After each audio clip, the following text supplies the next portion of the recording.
Hoy presentamos la parte 2 del video sobre Atilio Borón con sus impresionantes relatos sobre las verdaderas intenciones de los Estados Unidos al provocar, según sus propias palabras, la actual guerra entre Rusia y Ucrania, que no sería más que el paso previo para lograr su verdadera intención, que es, ni más ni menos, que el dominio total sobre China, ya que considera que el país asiático representa su principal preocupación. Pero, ¿por qué le preocupa tanto China? Como respuesta, la Unión Soviética llega a un acuerdo con Fidel de emplazar misiles en Cuba. Cuando eso se descubre, con los aviones U-2, los famosos aviones espías norteamericanos, estalla la famosa crisis de los misiles. Pero esa crisis duró 13 días exactamente, nada más, ¿verdad? Y hubo un dato decisivo que no lo tenés el día de hoy, y que es lo que hoy le da una enorme gravedad y peligrosidad a la situación actual. Y es que en medio de esa crisis de los misiles cubanos, Kennedy y Khrushchev tomaron el teléfono y conversaron y dialogaron, hicieron un acuerdo entre ellos. En este momento, Putin no tiene con quién hablar. Putin no tiene con quién hablar. Habla eventualmente con Macron, ¿no? Habla con Macron, pero Macron es una figura menor. Acá el dueño del circo se llama Joe Biden. El resto están pintados.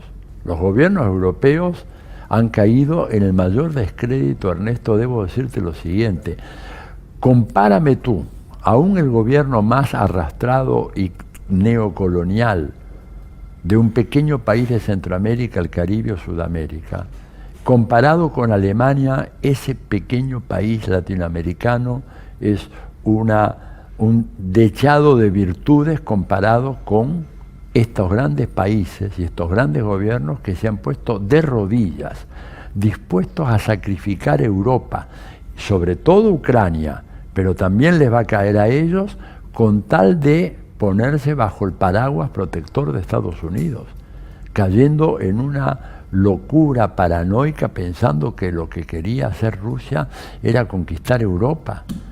Rusia lo que hizo fue instalar un gasoducto subterráneo, el Nord Stream 2, que Estados Unidos rechazó permanentemente. ¿Por qué? Porque Estados Unidos ha planteado con claridad, desde el momento en que implosionó la Unión Soviética, que el problema no era el comunismo.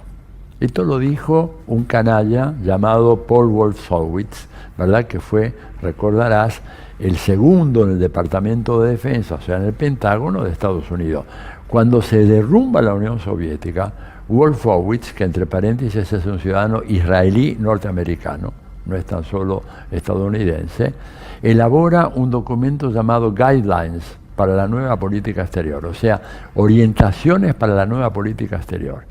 La tesis central, para no hacerlo muy largo en este programa, decía lo siguiente: no importa que ahora no exista más la Unión Soviética y que el comunismo se haya derrumbado. Rusia, aún como potencia capitalista, es demasiado poderosa, demasiado grande como para interferir de manera decisiva en los intereses y en los proyectos globales de los Estados Unidos. Y por lo tanto, la consigna es debilitar a Rusia y hacer de que no tenga capacidad de interferir en nuestros planes. Por eso es que la OTAN no se disuelve después de la caída del muro de Berlín. Claro, sí se disolvió el Pacto de Varsovia, lo cual era obvio que entonces, disuelto el Pacto de Varsovia, la OTAN no tenía ninguna razón. Pero la OTAN permaneció, y no solo permaneció, se expandió.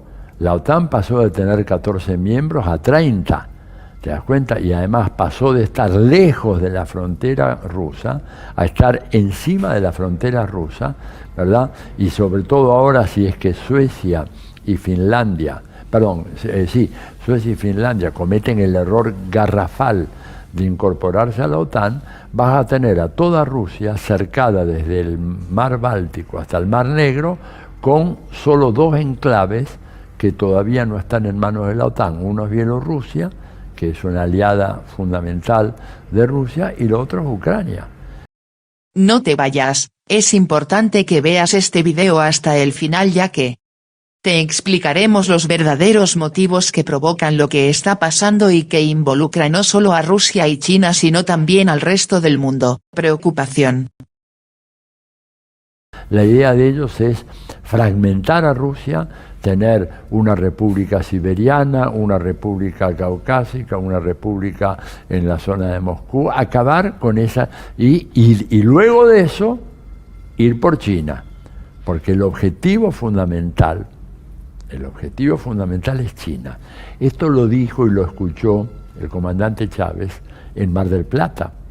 Es bien interesante, un tema pero que no ha sido suficientemente recogido, analizado por nosotros. Cuando la cumbre que enterró el Arca. Cuando la cumbre que enterró el Arca, en un momento determinado, George Bush, ¿no es cierto?, dice, pero señores, no sé de qué es lo que estamos discutiendo acá, si el problema de todos nosotros es China.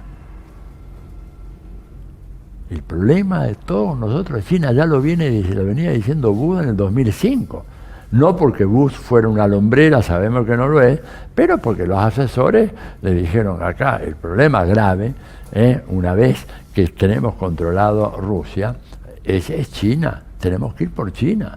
Porque claro, lo que pasa es que China se ha convertido en un gigante, un dragón gigantesco. Te doy un solo dato, porque sería para hablar de China horas. China hoy es el primer socio comercial o financiero de 144 países. Repito, 144 países del planeta Tierra. Ese es el 75% del planeta. Imagínate, cosa que jamás en el apogeo de su poderío logró Estados Unidos. Entonces es obvio que primero van por Rusia a través del ariete ucraniano. ¿Cuántos ucranianos morirán?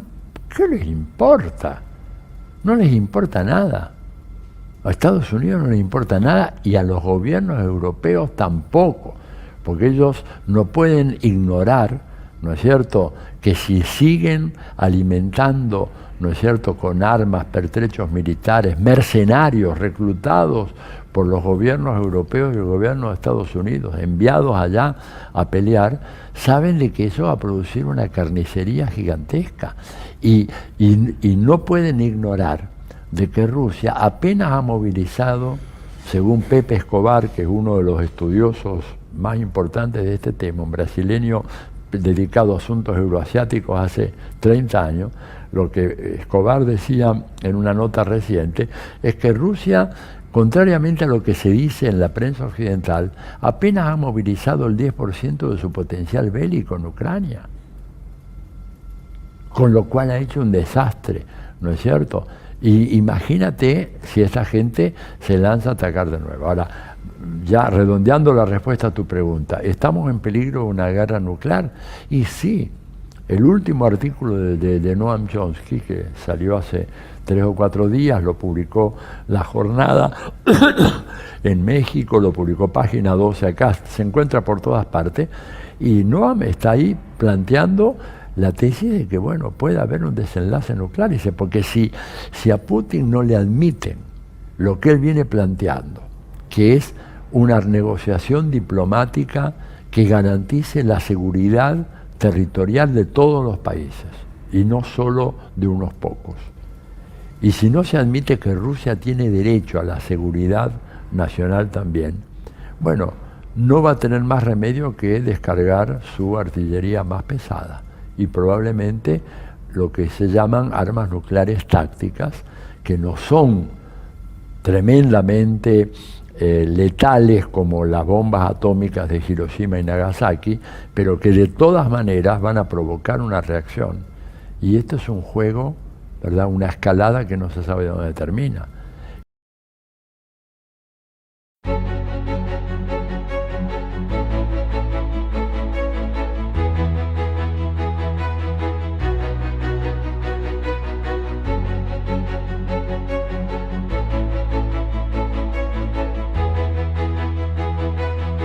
Muchas gracias queridos amigos por ver este video sobre las principales noticias de Argentina y el mundo. Cabe mencionar que todo cuanto aquí se informa se toma de noticias debidamente confirmadas, de importantes medios internacionales de información tales como RT, Noticias Hoy, Noticias de Sputnik, y también de Reportero de Actualidad con noticias sobre la guerra en Ucrania, y de Prensa Alternativa entre otros. Tomamos también noticias de nuestros medios locales amigos de Minuto 1 en C5N que conduce El Gato Silvestre, El Destape Infinito, conducido por Roberto Navarro, y muchos otros medios que nos informan las noticias verdaderas, libres de los conocidos fake news de los grandes medios neoliberales.